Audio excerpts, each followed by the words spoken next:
সবাইকে হ্যালো। আপনারা সবাই কেমন আছেন? বরাবরের মতো আপনাদের সাথে থাকতে পেরে ভালো লাগছে। আশা করি আপনারা যেখানেই আছেন ভালো আছেন। আজ এখানে এসে আপনাদের সামনে নতুন কিছু তুলে ধরার সুযোগ পেয়ে আমি অত্যন্ত আনন্দিত। আগামীকাল আমার কাজ আছে, তবে আমি সর্বোচ্চ চেষ্টা করব একটি লাইভ সেশন করার। যদি না পারি তবে সোমবার নাগাদ ফিরে আসব। তাই সোশ্যাল মিডিয়ায় নজর রাখুন, আমি কোনো আপডেট দিলে সেখানেই দেখতে পাবেন। বর্তমান পরিস্থিতি ও মানসিক অবস্থা। বর্তমানে সবকিছু বেশ শান্ত বা স্থবির হয়ে আছে।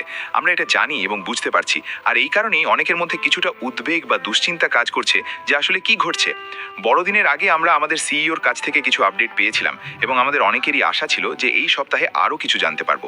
আমরা এখনো সিইওর কাছ থেকে কিছু শুনিনি, তবে আমি ক্রিসের সাথে কথা বলেছি। সে জানালো যে অ্যাশ বর্তমানে খুব শান্ত আছেন, যার মানে সাধারণত এটাই দাঁড়ায় যে নেপথ্যে বা ব্যাকগ্রাউন্ডে অনেক বড় কিছু ঘটছে। আজ আমি মূলত যে বিষয়টি নিয়ে কথা বলতে চাই তা হলো যে কোনো ব্যবসায় বা কাজে প্রতিদিন নিজেকে সচল রাখা এবং নিজের ভেতরের সেই জেদ বা আগুন জ্বালিয়ে রাখা কতটা কঠিন। অধ্যাবসায়ের শিল্প আপনাকে লক্ষ্য স্থির করতে এবং কেন আপনি এই কাজ শুরু করেছিলেন সেই সিদ্ধান্তকে ধরে রাখতে সাহায্য করে। এটি আপনাকে সামনের দিকে এগিয়ে নিয়ে যাবে।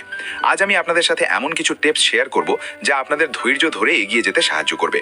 এটি মূলত ব্যবসার ক্ষেত্রে প্রযোজ্য হলেও আপনার ব্যক্তিগত জীবনেও কাজে লাগবে।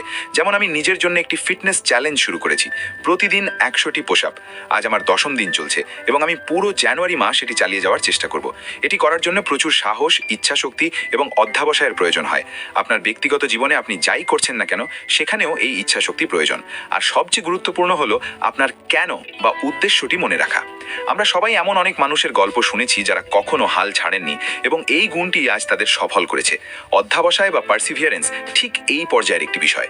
বিশেষ করে যখন আমাদের কাছে পর্যাপ্ত তথ্য নেই, যখন আমরা এক অনিশ্চিত পরিস্থিতি বা লিম্বোর মধ্যে আছি, তখন এগিয়ে যাওয়ার মানসিক শক্তি থাকাটা জরুরি। ঠিক এই সময় আমাদের নিজেদের ভেতরে সেই কেন বা উদ্দেশ্যটি খুঁজে বের করতে হয়। আমরা এখানে কেন আছি, কেন এই কাজটির পেছনে লেগে আছি, এই প্রশ্নগুলোর উত্তরই আপনার সাফল্যের গল্পের অংশ হয়ে উঠবে। যারা কখনো হাল ছাড়ে না তারাই শেষ পর্যন্ত তাদের অধ্যাবসায়ের গল্প শোনানোর সুযোগ পায়। অধ্যাবসায়ের মূল স্তম্ভসমূহ। উদ্দেশ্য নির্ধারণ কেবল জেতার জন্য নয়, বরং একটি গভীর প্যাশন বা ভিশন আপনার অনুপ্রেরণা হিসেবে কাজ করে, যা কঠিন সময়েও আপনাকে এগিয়ে যেতে সাহায্য করে। ধারাবাহিকতা। আমি বারবার বলি, ধারাবাহিকতাই আসল চাবিকাঠি। যখন পরিস্থিতি একঘেয়ে বা নিরতব থাকে, তখনও প্রতিদিন নিজের কাজে হাজিরা দেওয়া প্রয়োজন। এটি আপনার নিজের প্রতি বিশ্বাস এবং আপনার টিম বা ক্লায়েন্টদের মধ্যে আপনার প্রতি আস্থা তৈরি করে। অনেকে আজ আমার ভিডিওর জন্য অপেক্ষা করেন কারণ আমি নিয়মিত এবং নির্দিষ্ট সময়ে এটি করি। এই ধারাবাহিকতাই সাধারণ এবং অসাধারণের মধ্যে পার্থক্য গড়ে তোলে। ধৈর্য এবং জেদ। সাফল্য সময় সাপেক্ষ।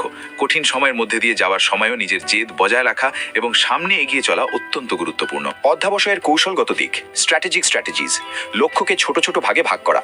বড় লক্ষ্যগুলো অনেক সময় আমাদের উপর মানসিক চাপ সৃষ্টি করে, তাই এগুলোকে ছোট ও সহজসাধ্য কাজে ভাগ করুন এবং প্রতিটি অর্জনের পর নিজেকে পুরস্কৃত করুন। যেমন আপনার টিমের সাথে প্রতিদিন বা একদিন পর পর যোগাযোগ করা একটি ছোট কিন্তু অর্জনযোগ্য লক্ষ্য। এর মাধ্যমে আপনার প্রতিশ্রুতি এবং আন্তরিকতা প্রকাশ পায়, যা 1 মাস পর বড় প্রভাবে রূপ নেয়। ফোকাস থাকা এবং প্রগতি ট্র্যাক করা। লক্ষ্যের দিকে নজর রাখুন এবং ছোট ছোট জয়গুলো উদযাপন করুন। এতে অনুপ্রেরণা বজায় থাকে। নমনীয়তা বা ফ্লেক্সিবিলিটি। নিজের পরিকল্পনা বা কৌশলে নমনীয়তা আনুন। পরিস্থিতি অনুযায়ী সিদ্ধান্ত পরিবর্তন করতে শিখুন। শুরুতে নেওয়া কোনো আইডিয়া কাজ না করলে তা আঁকড়ে ধরে বসে থাকবেন না। শেখা এবং মানিয়ে নেওয়া। প্রতিটি বাধা বা সেটব্যাককে নতুন কিছু শেখার সুযোগ হিসেবে দেখুন। এটি আপনার দক্ষতা এবং কৌশলকে আরও উন্নত করবে। ভ্যালু প্রদান করা। শুরুতে ফলাফল না পেলেও আপনার ক্লায়েন্ট বা টিমের জন্য সবসময় ভ্যালু বা গুরুত্ব প্রদান করুন। এটি দীর্ঘমেয়াদী বিশ্বাস তৈরি করে।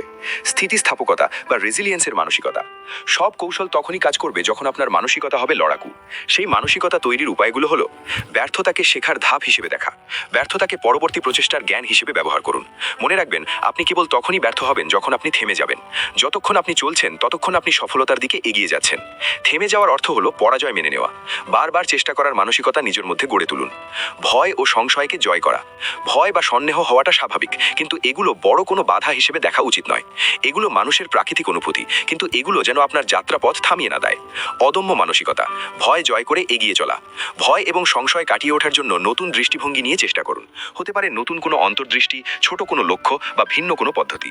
নিজের মধ্যে শৃঙ্খলা বা ডিসিপ্লিন গড়ে তুলুন। নতুন উদ্যোগ নিন। নিজের দেওয়া কথা রাখুন এবং কঠিন কাজগুলো এড়িয়ে যাবেন না। মনে রাখবেন, কখনো কখনো নিষ্ঠুর হতে হয় কেবল দয়ালু হওয়ার জন্য। মানুষের কাছে সরাসরি এবং সত্য কথা বলা, তা সে যত তিক্তই হোক না কেন, কখনো কখনো সেরা পথ।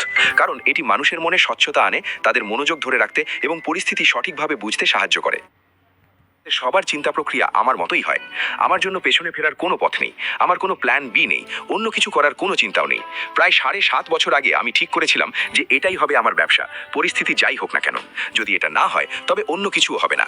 তাহলে আমার কাছে আর কি বিকল্প রইল? কেবল এগিয়ে চলা। আর আমি ঠিক সেটাই করছি। আমি ধৈর্য ধরছি, প্রতিকূলতা ঠেলে এগোচ্ছি, কারণ আমি যা করছি তাতে আমার অগাধ বিশ্বাস আছে।